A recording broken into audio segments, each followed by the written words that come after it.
आप सबका स्वागत है। और कल तक जो कम्युनिकेशन हो रही थी, मेरी आवाज़ ठीक से आ रही है? अच्छा, कल तक जो कम्युनिकेशन मेरी और आपकी हो रही थी तो ये कार्यक्रम प्रेस क्लब ऑफ इंडिया में था। फिर अचानक आप सबको कल शाम को इनविटेशन एक और गया कि वहाँ नहीं, वो तो यहाँ पे है। तो रातों रात ऐसा क्या हुआ? कल दोपहर को फ़ोन आया मेरे पास, हमारे ऑफिस में फ़ोन आया, Jitendra Singh, secretary press club of India, कि ये किताब यहाँ रिलीज़ नहीं हो सकती, ये ऑब्जेक्शनेबल है, हम रिलीज़ नहीं करने देंगे। तो हमारे ऑफिस से बोला, आप ये तो हमारे नाम पे बुक्ड है, हमने खाने का भी पैसा दे दिया सारा, तो ऐसे कैसे कर सकते हैं? तो खैर उन्होंने बोला नहीं कर सकते, बिल्कुल नहीं कर सकते, ये किताब का लॉन्चिंग नहीं हो सकता, हो ही नहीं सकता, क्योंकि ये कंट्रोवर्शियल है, या जो हमें इजाज़त नहीं, हमें ऊपर से कहीं से मैसेज आया है। तो ऊपर से कहाँ से मैसेज आया है ये सोचने की बात है। ये बात आप पता कर सकते हैं, बिकॉज पत्रकार आप हैं। प्रेस क्लब ऑफ इंडिया किसी एक इंसान की प्रॉपर्टी नहीं है, वो भारत की प्रॉपर्टी है। उस पर हक आपका, मेरा, सभी का है। ये 1958 में बनाया गया था और उसका बेसिक मकसद था या है कि बोलने की आज़ादी। लेकिन जो अभी पिछले 24 घंटे में हुआ उसका पड़ताल करने की रिस्पॉन्सिबिलिटी आपकी ज़्यादा है, because press club of India वो प्रेस के लिए है, वो प्रेस कॉन्फ्रेंस की जगह है। तो जो बात कोई कहीं नहीं बोल सकता वो बात बोलने की जगह, जहाँ पे साल का जो टोटल कलेक्शन आता है वो है 90 करोड़, और उस जगह पे बोलने नहीं दिया जा रहा, तो देश अभी आज़ाद है क्या? आज शहीद भगत सिंह जयंती है। शहीद भगत सिंह जिनको अंग्रेजों ने सूली पे लटकाया, इसे मैं करेक्ट करता हूँ, जिनको भारतीयों ने सूली पे लटकाया, इसको प्रिसाइज कर देता हूँ, जिनको उन भारतीयों ने सूली पे लटकाया जिनको, जो भगत सिंह के बहुत करीब थे।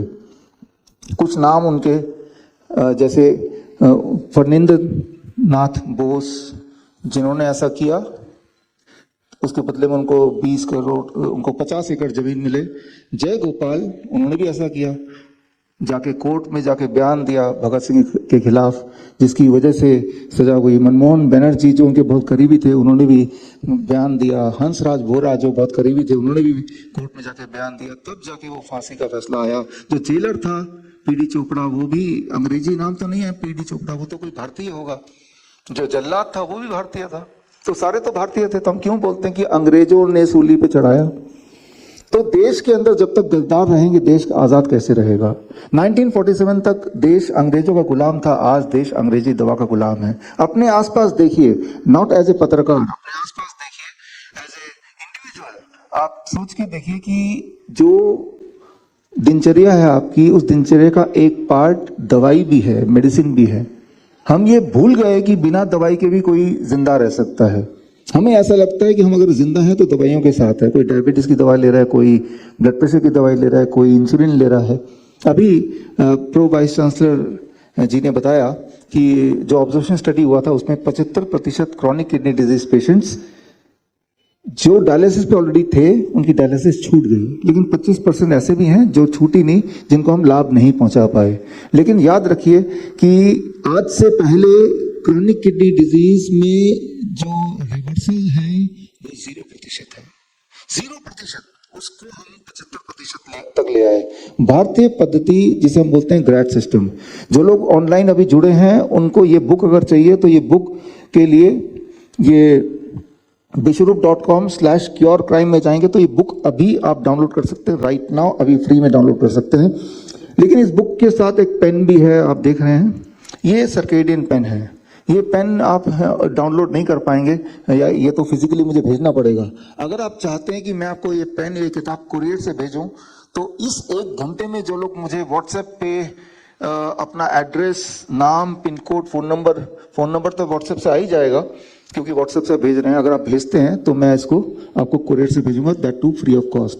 इस किताब को जब देखेंगे तो इस किताब में कहानियां हैं उन पेशेंट्स की जो पेशेंट एक टाइम पे डायलिसिस पे निर्भर थे और अब पूरी तरह स्वस्थ थे। डायलिसिस उनकी बंद हो गई, दवाइयां बंद हो गई, सिम्टम चले गए, उनके रिपोर्ट भी अच्छे हो गए। तो ऐसे पेशेंट्स के QR कोड्स हैं जिसके थ्रू आप वीडियो से उन तक पहुंच सकते हैं, जिसके थ्रू उनके मेडिकल रिपोर्ट तक पहुंच सकते हैं, कौन से हॉस्पिटल से पहले इलाज चलता था वो सब जान सकते हैं। तो ये सारी चीज़ें इस किताब में हैं। वो सारे एविडेंसेस जिसे एविडेंस बोलती है कन्वेंशनल दुनिया, वो इसमें है। जैसे DTPA स्कैन, पहले उनका क्या था किडनी का, अभी क्या था, वो सब भी इसमें है। जिन चीज़ों को मॉडर्न मेडिसिन मानती है, हालांकि मॉडर्न मेडिसिन फॉरेन मेडिसिन मानती है, वो भी है, और जिन चीज़ों को हम मानते हैं सिम्टोमेटिकली पेशेंट का ठीक होना, वो भी इसमें है। यानी कि अगर आप उनमें से हैं, जो लोग मुझे सुन रहे हैं, जो हर दूसरे दिन डायलिसिस पे जाते हैं, तो याद रखिए आप गुलाम हैं, डायलिसिस के गुलाम हैं, इंसुलिन के गुलाम हैं, ब्लड ट्रांसफ्यूजन के गुलाम हैं, कुछ कुछ दिनों बाद कीमोथेरेपी करने जाना पड़ता, तो गुलाम ही हैं। हमें ये बता दिया गया कि इससे छुटकारा नहीं है, ऐसे ही जीना पड़ेगा, तो वो एक नैरेटिव है, उसमें सच्चाई कुछ भी नहीं है। इस बात के सबूत हमने इस किताब में डाल दिया है, व्हेन क्योर इज क्राइम। ये जो क्योर करना, वो भी भारतीय पद्धति से, ग्रैड सिस्टम से। ग्रैड सिस्टम क्या है, जो लोग मुझे सुन रहे हैं अभी, अगर ये जो आप ये पन्ना देख रहे हैं, बस इतना ही है क्योर। 3 ही स्टेप है अधिकतर बीमारियों को ठीक करने का, 3 ही स्टेप, और वो इतना सामान्य स्टेप है, पहले तो आपको विश्वास ही नहीं होगा ऐसे कोई ठीक हो सकता। और इंटरेस्टिंग बात यह कि सारा कुछ ये घर पे कर सकते हैं, बिना किसी नुकसान के, बिना किसी पैसे लगाए। पहला स्टेप आप देखिए, ग्रेविटेशनल रेजिस्टेंस, यानी कि ग्रेविटी के अगेंस्ट, ग्रेविटी को अपना टूल बनाना, अपना हथियार बनाना, अपनी दवाई बनाना।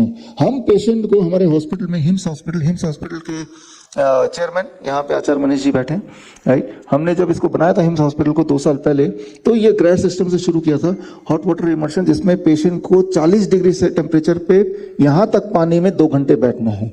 इससे आपका जो स्किन है that becomes a third kidney, तीसरा किडनी की तरह वो काम करने लगती है। इसका जो साइंस है वो तो किताब में आपको मिल जाएगा। दूसरा, हेड डाउन टिल्ट, आप देख रहे हैं ये इस पोस्चर में, यानी कि यार 3 ईंटें लगा दिया और इस पोस्चर में बैठेंगे तो ब्लड यहाँ से ट्रेवल करेगा, किडनी में जाएगा और किडनी धीरे धीरे रिवाइव होगी। 2 घंटे रोज, पहले दिन से आपको इसका फर्क दिखेगा। तीसरा, DIP डाइट जो है वो वैसे भी पॉपुलर है, वो आप बुक में भी है, आपको पता ही होगा, तो आप गूगल में सर्च कर सकते हैं। कोई भी किडनी डिजीज पेशेंट जब ये तीनों स्टेप करता है तो उसकी किडनी ठीक होने लगती है। इतनी सिंपल बात है, उसकी किडनी ठीक होने लगती है। क्या ऐसे पेशेंट ठीक हुए हैं? आज हम आपको मिलाते हैं ऐसे पेशेंट से। देखिए, ये जो आप फोटो देख रहे हैं, ये 23 जुलाई का फोटो है, इसी ऑडिटोरियम का, आप देख भी रहे हैं, यही ऑडिटोरियम है। 23 जुलाई चंद्रशेखर आजाद जयंती वाले दिन ये सारे पेशेंट्स, ये सारे वो पेशेंट हैं जो एक टाइम पे डायलिसिस पे थे, इंसुलिन पे थे, ब्लड ट्रांसफ्यूजन पे थे, कीमोथेरेपी उनकी चलती थी।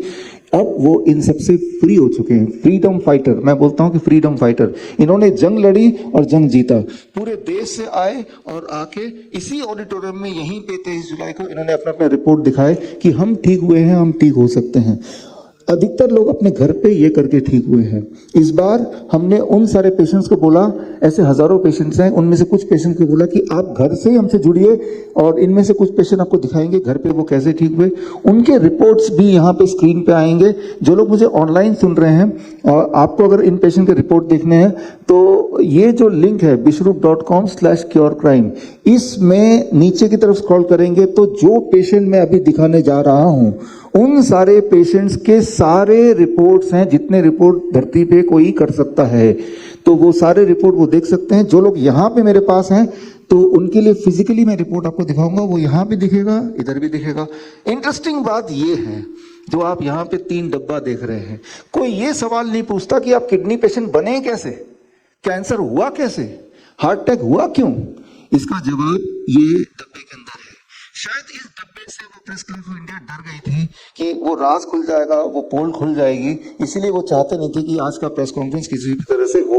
उन्होंने तो अपना जोर लगा दिया, प्रेस कॉन्फ्रेंस ना हो पाए, लेकिन आप लोगों ने साथ दिया, ये हमारे लिए बड़ी बात है। आप आए, साथ में हमारे एडवोकेट अश्विनी उपाध्याय जी यहाँ बैठे हैं। PIL मैन के नाम से आप सब जानते हैं, पब्लिक इंटरेस्ट लिटिगेशन।